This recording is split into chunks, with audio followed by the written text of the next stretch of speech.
Welcome to the City Biz audience. Excited to be here today. My name is Eddie Resende, and I'm the CEO of the World Trade Center Institute. And today I have the pleasure to have a conversation with Peter Bowe and Barbara Stewart, two very successful executives with a long history of running various organizations, both running an amazing foundation, which you're going to learn a little bit more about it today. But today we're going to talk about Bowe Fellowship for Global Executives, which was launched 10 years ago in partnership with WTCI. And it's been such an amazing program, impacted so many individuals. And Peter and Barbara are the visionary founders of the program.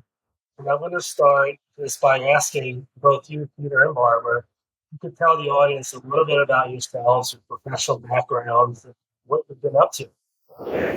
I ran a company called Ellicott Dredges that was founded in Baltimore in 1885. I ran it from the early 90s to the mid-teens and sold it, then to a great company called Markel. So we were exporting dredging equipment.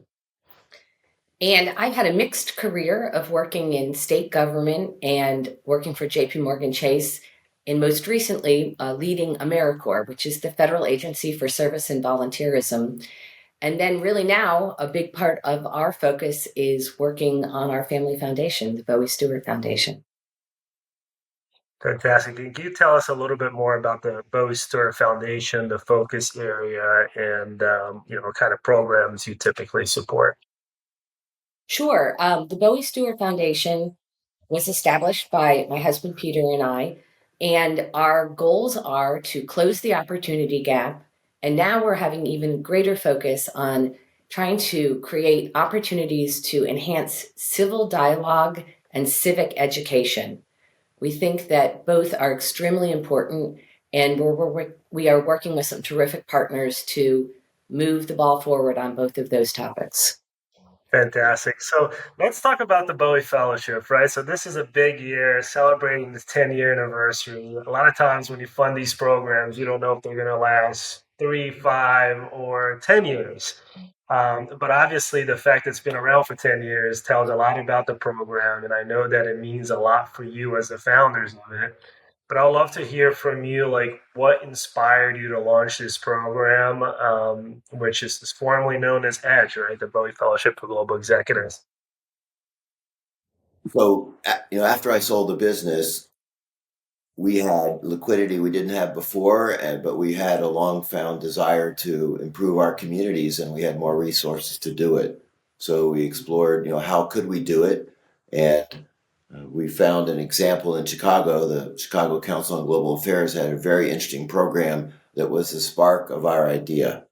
And there are a lot of changes between Chicago and Baltimore, but we pitched you, Eddie, and Deb Kilty on the idea, and there was a very interesting back and forth on what it would look like, what it could mean, and it's important to add that the World Trade Center Institute at the time was more of an event-focused organization. And with the start of what's now called the Bowie Fellowship, really the WTCI has pivoted in many ways to having these great fellowships, bringing people together. And our goals were to highlight Baltimore, strengthen the Baltimore business community, and provide opportunity for mid-level executives to further develop their skills and develop their networks so that their careers would continue to blossom and strengthen, again, the Baltimore business community as well as the civic community. I think something that's interesting about the program that has evolved the way we hoped, but not necessarily the way we could foresee.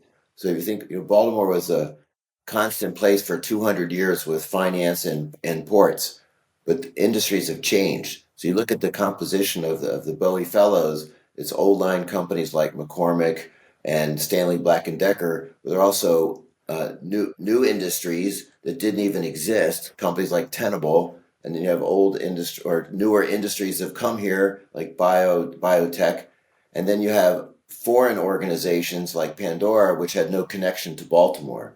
And I like to think that the Bowie Fellowship has helped bring these four groups of people together in ways that is good cross fertilization. It's good for the city, good for what WTCI, and good for the fellows. Yeah, I would say that that's certainly one of the success factors. It just has been the industry representation of the program, right? It's the fact that you can look in our own marketplace, and when you search what are the biggest, multinational corporations, and you look at that list, and the majority of them have participated. And you mentioned some, Peter, but there's also Lockheed Martin has been heavily involved, Northrop Grumman, Under Armour. So I think that our ability to bring together a diverse set of industries and companies to participate has certainly been one of the most successful aspects of this program. You had mentioned that you were familiar with the program in Chicago, and that was one of the sources of inspiration for creating the Bowie Fellowship.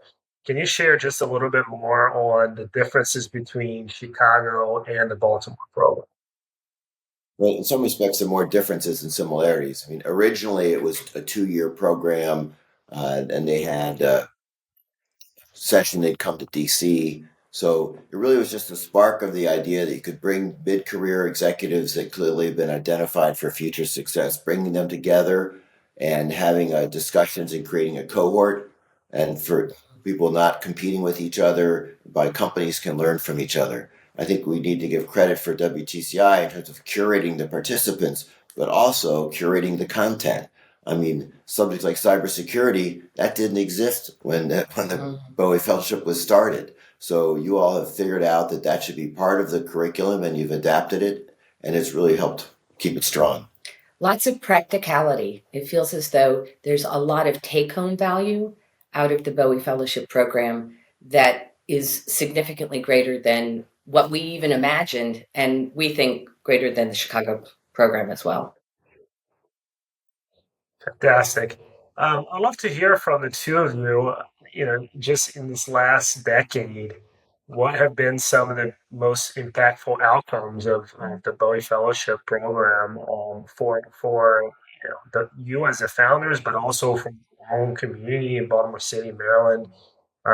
Share a little bit on the impact and the outcomes. Well, it has been a joy to watch the career trajectories of the participants. Some of the people in the first class have been promoted multiple times and are in very significant senior leadership roles. It's also been a joy to get to know the Bowie Fellows as people because they all have great, interesting, in many cases, international stories. But in terms of the impact on us and the community, Peter probably has some more thoughts than that. Well, I think it really has sparked a pivot for WTCI and how it uh, grows its membership, how it keeps vibrant content that's meaningful to all of its members. I think that may be the biggest legacy is helping to keep the WTCI strong, which has now evolved into other fellowship programs and sort of expanded its reach. So we're really proud of WTCI for running with that ball.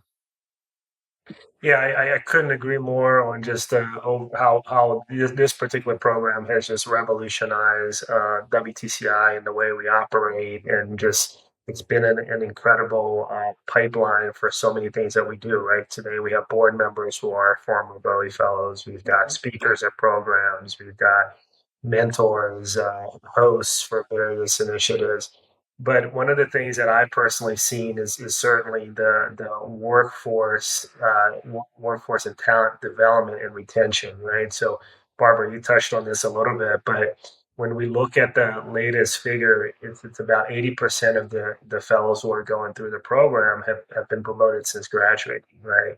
And so many of those are staying at their company. So the talent retention piece is huge for the state when you look at their ability to look at the 250 people who have gone through it and say that 75% or so are still here, they're still paying taxes, they're growing, they're giving back, they're hiring people.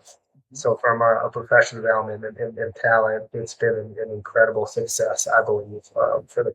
And of course, we also aware of some people have moved from one company to another, staying local, but getting promotions, becoming aware of opportunities from other members of their program. Exactly, absolutely. So we're 10 years into it. what does the next 10 years look like to you guys? What do you feel hopeful about, and how do you see this fellowship playing a big part in that?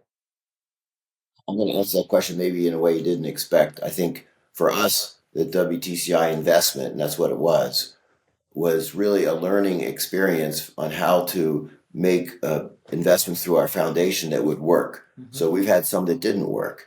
And with WTCI, we had the right size organization where the amount of resources we had could make a difference. We had the right partner who took ownership of the program. So I think that to me is one of the big takeaways. And we've made other investments, as Barbara mentioned, in unrelated spaces that have been successful because of what we've learned from the WTCI experience. And the other thing that will be interesting to see 10 years from now is both where are the current Bowe Fellows, but also how has the program evolved? As Peter mentioned, cybersecurity wasn't even a topic 10 years ago. So what will be the topics? What will be the leadership topics in a decade? But we are confident in our continued partnership with you all and with WTCI, and excited to see how the program will evolve and where the participants will be. Indeed.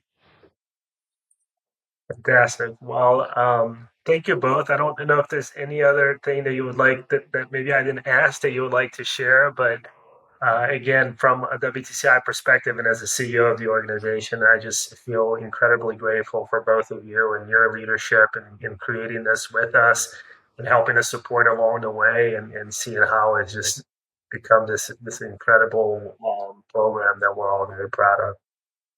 We'll have to, along the way, I've gone from being maybe the youngest member of the World Trade Center board to the oldest. One day at a time. An interesting competitive point for you, Eddie, is reading that the Chicago program brags that about 50% of their fellows have got promotions. So you're at 80. You got it right. You're doing something right. Okay. I think one of the things that WTCI has done really well is recruit really good resources. And that's changed, and there's new resources every year. And a measure of the success of the Bowe Fellowship is now some of those resources want to compete to get into the program because they know that they're getting, fun and challenging interaction with an up and coming group of people who are going to be customers for them. Fantastic. Yep, we'll continue at it, and looking forward to what's in store for the program for the next 10 years and beyond. And again, want to thank you and thank all of the audience from City Biz for listening in. We appreciate it, and much success to everybody in this new year. Thank you.